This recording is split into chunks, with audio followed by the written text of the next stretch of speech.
દરેક નીતિની સામે કાયદાની રીતે ઊભો રહેતો એસએસકે ન્યૂઝ ચેનલ. એનડીપીએસના ગુનામાં ઝડપાયા બાદ 1.5 વર્ષથી પેરોલ જમ્પ કરી નાસ્તા ફરતા 15 વર્ષની સજાના આરોપીને ગંજામ ખાતેથી ક્રાઇમ બ્રાન્ચે ઝડપી પાડ્યો છે.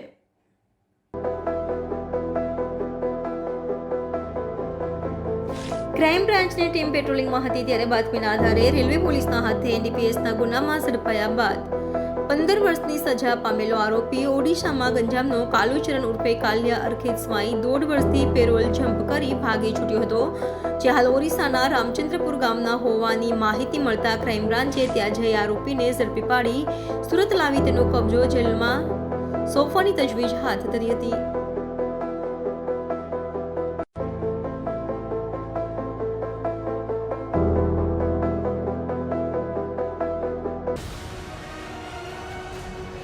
દરેક નીતિની સામે કાયદાની રીતે ઊભો રહેતો એસએસકે ન્યૂઝ ચેનલ.